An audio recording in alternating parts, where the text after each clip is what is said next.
আমাদের রিজনে যে main weather activity রয়েছে সেইটা হচ্ছে যে বাংলাদেশে একটা ঘূর্ণাবর্ত রয়েছে।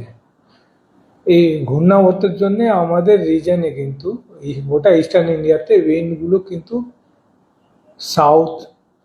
সাউদার্লি থেকে ইস্টার্লি পর্যন্ত অনেকটাই আছে। ফলে ময়েশ্চার আমাদের রিজনে কিছু না কিছু ঢুকছে। নর্থ ওয়েস্টার্লি উইন্ড অনেকটা কিন্তু কমে গেছে, অলমোস্ট নাই। যদি এই পিকচারটা দেখেন, বেসিক্যালি উইন্ডগুলো হচ্ছে নর্দার্লি, নর্থ ইস্টার্লি। ফলে আগামী 4 থেকে 5 দিন অ্যাটমসফিয়ার কিন্তু স্টেবল থাকবে। স্টেবল ইন দি সেন্স যে মিনিমাম টেম্পারেচার ম্যাক্সিমাম টেম্পারেচার খুব একটা কিন্তু চেঞ্জ হবে না। আমরা কলকাতাতে বিশেষ করে এক্সপেক্ট করছি যে 17 ডিগ্রি মিনিমাম আর ম্যাক্সিমাম ওই 26 থেকে 27 ডিগ্রির কাছাকাছি কিন্তু থাকবে আগামী 4 দিন এক্সপেক্টেড।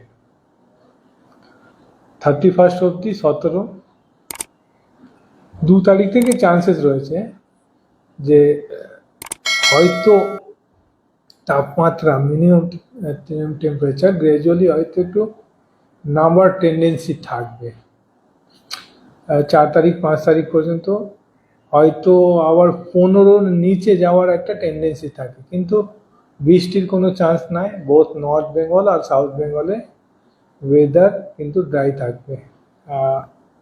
আদারওয়াইজ আমরা যদি বলতে পারি যে উইন্টার কিন্তু প্লেজেন্ট থাকবে এখন কয়েকদিন, যা কি শীত এই বছরে আর চান্সেস নাই।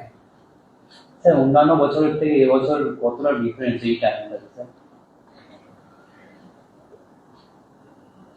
আমরা যে ডিসেম্বরে দেখি অ্যাটলিস্ট একটা স্পেল দেখি যেখানে যে রাতের তাপমাত্রা নর্মাল থেকে 2-1 ডিগ্রি কিন্তু নিচে থাকে। তবে একটা স্পেল কিন্তু আমরা অলরেডি দেখে নিয়েছি। আমরা গোটা উইন্টারে কিভাবে দেখি, 2টো বা 3টে স্পেল থাকে ভালো, যেখানে তাপমাত্রা নর্মাল থেকে অনেকটা নিচে চলে যায়। একটা আমরা ডিসেম্বরে দেখলাম, জানুয়ারি গোটাটাই কিন্তু আমাদের কাছে এখনো রয়েছে এক্সপেক্টেড, যেটা বলছি যে তাপমাত্রা কিন্তু ফল করার টেন্ডেন্সি থাকবে 2nd অফ জানুয়ারি থেকে। হয়তো স্পেল আসতে পারে, কিন্তু আমাদের শীত এরকমই হয়, কন্টিনিউয়াসলি থাকে না। একবার নর্মাল থেকে নিচে যায় আবার উঠে যায়।